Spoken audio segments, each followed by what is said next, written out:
नमस्कार दोस्तों, स्वागत है आप सभी का फिर से एक नए वीडियो में। दोस्तों, पिछले बहुत सारे वीडियोस में हमने मल्टीपल टाइम्स ये मेंटेनेंस कैलोरीज की बात करी है और हर बार मैं आपको बोलता था कि जो कैलकुलेटर है उसका लिंक डिस्क्रिप्शन में है।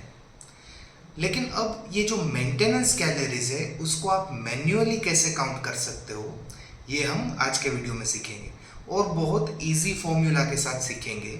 वैसे ये मेंटेनेंस कैलोरीज को काउंट करने के लिए 50 फॉर्मूलाज है, लेकिन सबसे सिंपल फॉर्मूला जो है उससे हम सीखेंगे कि मेंटेनेंस कैलोरीज कैसे कैलकुलेट करनी है। तो देखिए दोस्तों, जो मेंटेनेंस कैलोरीज है उसका सिंपल मतलब ये होता है कि जब तक आप उतनी कैलोरीज अपने अंदर डालेंगे तब तक ना ही आपका वेट कम होगा और ना ही आपका वेट बढ़ेगा। मतलब आपका वेट जितना है उतना ही रहेगा जब तक आप मेंटेनेंस कैलोरीज जितना खाना खाते रहेंगे। तो अगर आपको वेट लॉस करना है तो आपको मेंटेनेंस कैलोरीज से कम खाना खाना पड़ेगा, और अगर आपको वेट गेन करना है तो आपकी मेंटेनेंस कैलोरीज से ज़्यादा खाना पड़ेगा। अब देखिए, ये जो मेंटेनेंस कैलोरीज है वो एक्चुअली है आपके पूरे दिन की टोटल डेली एनर्जी एक्सपेंडिचर। मतलब कि आप पूरे दिन में कितनी कैलोरीज खर्च करते हो वो आपका एक दिन का मेंटेनेंस कैलोरीज बोला जाता है। और हमने how to boost your metabolism वाले वीडियो में ये जाना था कि जो आपकी टोटल एनर्जी एक्सपेंडिचर है, मतलब कि पूरे दिन में आप जितनी एनर्जी खर्च करते हो वो बहुत सारी चीज़ों के ऊपर डिपेंडेंट है, जिसमें से सबसे पहला जो कंपोनेंट था वो था BMR, मतलब कि बेसल मेटाबॉलिक रेट। दूसरा जो कंपोनेंट था वो था नॉन एक्सरसाइज एक्टिविटी थर्मोजेनेसिस, मतलब कि एक्सरसाइज के अलावा आप पूरे दिन में जो जो कैलोरीज खर्च करते हो दूसरी एक्टिविटीज में वो नीट में आती है।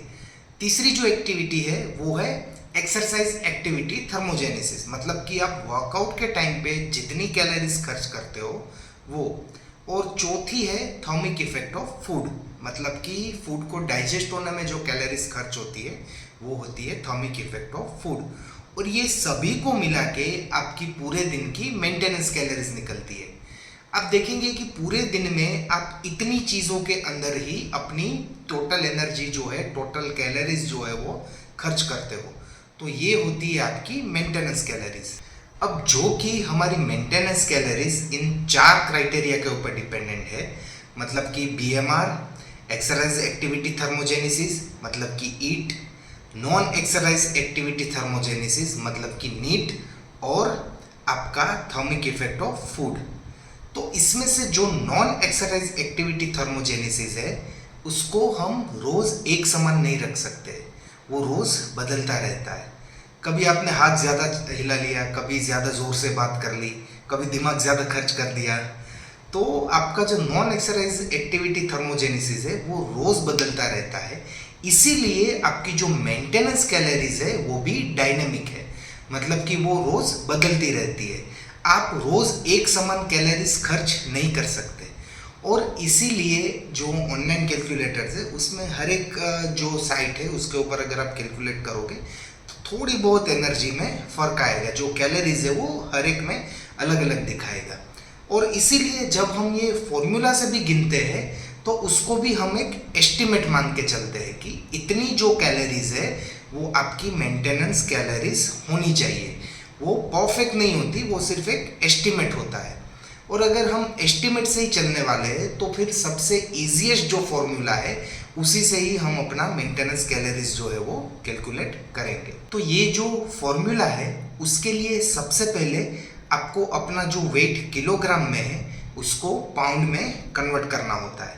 तो आपका जो भी वेट है उसको आप 2.2 से मल्टीप्लाई कर दीजिए तो आपका जो वेट है वो पाउंड में मिल जाएगा। उसके बाद हर एक इंसान की अलग अलग एक्टिविटी लेवल के हिसाब से हम अलग अलग एवरेज मेटाबॉलिक फैक्टर से उसको मल्टीप्लाई कर देंगे, जो हम अभी चर्चा करने वाले हैं। तो सबसे पहली कैटेगरी में ऐसे लोग आते हैं जो हफ्ते में 4 या 5 बार जिम तो जाते हैं लेकिन फिर पूरे दिन में कोई भी फिजिकल एक्टिविटी नहीं होती है। मतलब उनकी जो जॉब है या उनका जो काम है उसमें उनको बिल्कुल ही चलना फिरना नहीं होता, सिर्फ एक जगह पे बैठ के पूरे दिन का काम ख़त्म करना होता है। तो ऐसे जो लोग हैं उनमें एवरेज मेटाबॉलिक फैक्टर जो है वो 13 होगा। मतलब कि उनका weight in KG multiply by 2.2 multiply by 13, तो ये जो कैलोरीज मिलेगी टोटल वो उनकी होगी मेंटेनेंस कैलोरीज पूरे दिन की। दूसरी जो कैटेगरी है उसमें ऐसे लोग आते हैं जो 4 या 5 बार जिम भी जाते हैं वीक में, और उसके साथ साथ उनके पूरे दिन की जो एक्टिविटी है वो 3000 से लेके 4000 स्टेप्स के आसपास हो जाती है। मतलब थोड़ा बहुत चलना रहता है उनको अपनी जो वर्क स्पेस है या फिर जहाँ पे वो काम करते हैं वहाँ पे। तो ऐसे जो लोग हैं उनके लिए जो एवरेज मेटाबॉलिक फैक्टर रहेगा मल्टीप्लाई करने के लिए वो रहेगा 14। तो उनके लिए जो इक्वेशन बनेगा वो इस प्रकार से होगा, body weight in KG multiply by 2.2 multiply by 14, और जो टोटल मेंटेनेंस कैलोरीज आएगी वो उनके पूरे दिन का एनर्जी एक्सपेंडिचर होगा। मतलब कि उतनी कैलोरीज उनको इस कंडीशन में रहने के लिए चाहिए होगी। तीसरी जो कैटेगरी है उसमें ऐसे लोग आते हैं जिनका 5 से 6 दिन जिम में भी जाना होता है, उसके साथ साथ बाहर जो उनकी नॉन एक्सरसाइज एक्टिविटी थर्मोजेनेसिस है वो भी ज़्यादा है। मतलब कि उनका अंदाजन 7000 से लेके 8000 स्टेप्स का पूरे दिन का जो एक्टिविटी है वो एक्स्ट्रा रहता है वर्कआउट के अलावा। वो साइकिलिंग या दूसरा कोई ऐसा स्पोर्ट खेलते हैं जिसमें उनकी फिजिकल एक्टिविटी इन्वॉल्व हो। तो ऐसे लोगों के लिए अगर हमें पूरे दिन का मेंटेनेंस कैलोरीज काउंट करना होगा तो वो रहेगा कि weight into KG multiply by 2.2 multiply by 15। उसमें जो टोटल कैलोरीज मिलेगी वो होगी मेंटेनेंस कैलोरीज एक्टिव लोगों के लिए, जो हमने अभी बात करी ऐसे लोगों के लिए। और चौथी जो कैटेगरी है उसमें आते हैं एडवांस एक्टिव लोग। मतलब कि जो लोग 5-6 दिन जिम में भी वर्कआउट करते हैं और उनकी जो जॉब है वो भी विगरस एक्टिविटी लेवल की है।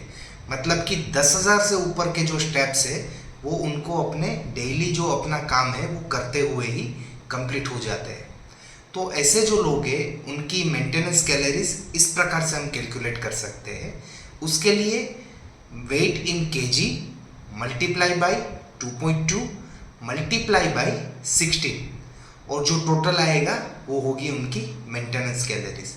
वैसे इस प्रकार की एक्टिविटी वाले लोग फिट ही रहेंगे, वेट लॉस की ज़रूरत तो आई डोंट थिंक सो उन लोगों को होगी। हाँ, वेट गेन की ज़रूरत हो सकती है, तो उनको मेंटेनेंस कैलोरीज की जो ये रिक्वायरमेंट है वो हो सकती है। और देखिए यहाँ पे जितना भी हमने कैलकुलेशन किया है या जितनी भी कैटेगरीज हमने ली है वो हम ये मान के चले हैं कि वो वीक में कम से कम 4 बार तो वर्कआउट करते ही होंगे। अगर आप वर्कआउट ही नहीं करते हो तो ये फॉर्मूला में जो कैलोरीज आएगी वो बहुत ज़्यादा आएगी, तो इसका इस्तेमाल मत कीजिए। और वैसे भी अगर आपको वेट लॉस की तरफ जाना है तो कुछ ना कुछ तो फिजिकल एक्टिविटी चालू करनी ही पड़ेगी, तो अल्टीमेटली ये फॉर्मूला आपको काम लगेगा। लेकिन फिजिकल एक्टिविटी वर्कआउट या कुछ भी कर रहे होंगे तब। अगर आपको सिर्फ BMR गिनना है, बेसल मेटाबॉलिक रेट गिनना है, मतलब कोई भी फिजिकल एक्टिविटी नहीं कर रहे हो, तब आपको कैलोरीज काउंट करनी है, तो जो एवरेज मेटाबॉलिक फैक्टर है वो 11 रहेगा, 11 रहेगा। मतलब कि आपका body weight in KG multiply by 2.2 multiply by 11, तब जाके जो कैलोरीज आएगी वो सिर्फ होगी आपकी बेसल मेटाबॉलिक रेट। मतलब कि जब कोई भी एक्टिविटी आप नहीं कर रहे हो तब आपके बॉडी को जो कैलोरीज चाहिए इस अवस्था में रहने के लिए वो BMR बोला जाता है। सो आई होप अब आप क्लियर हो कि ये जो फैक्टर्स हमने गिने हैं अलग अलग, वो अलग अलग एक्टिविटीज़ के हिसाब से हमने कैलकुलेट किया है। तो इस प्रकार से ये सिंपल फॉर्मूला यूज़ करके आप अलग अलग कैटेगरी के लोग, मतलब कि जिनका एक्टिविटी लेवल अलग अलग है, उनकी मेंटेनेंस कैलोरीज काउंट कर सकते हो। जैसा कि हमने वीडियो के शुरुआत में ही जाना था कि ये जो भी मेंटेनेंस कैलोरीज आएगी वो होगी एस्टिमेट, मतलब कि अंदाजन।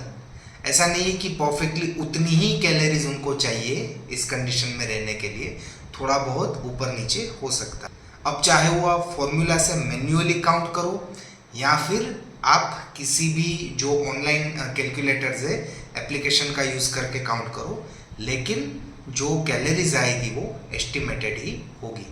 और इस फॉर्मूला से जो कैलोरीज हमने काउंट करी है वो टोटल एनर्जी एक्सपेंडिचर है, मतलब कि उसमें आपका वर्कआउट, आपकी नॉन एक्सरसाइज, थर्मोजेनेसिस, सब कुछ मिलकर ये कैलोरीज आई हुई है। इसमें ये मत करना कि मैं वर्कआउट करता हूँ तो 500 कैलोरीज उसमें ज़्यादा बर्न कर देता हूँ तो इसमें मेरे को 500 ऐड करनी है। नहीं, ये जो भी हमने काउंट किया वो फुल एंड फाइनल कैलोरीज है। अगर आपको वेट गेन करना है तो ये मेंटेनेंस कैलोरीज से ज़्यादा खाओ, अगर आपको वेट लॉस करना है तो ये मेंटेनेंस कैलोरीज से कम खाओ, और उसी अवस्था में रहना है, ना गेन करना है ना वेट लॉस करना है, तो मेंटेनेंस कैलोरीज जो आती है उतना ही खाइए।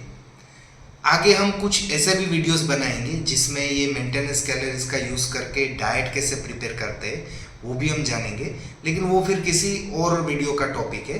फिलहाल हम इस वीडियो को यहीं पे समाप्त करेंगे। सो आई होप ये छोटी सी जानकारी आपको पसंद आई होगी। तो इस वीडियो को अंत तक देखने के लिए आप सभी का बहुत बहुत शुक्रिया। Thank you. जय हिंद।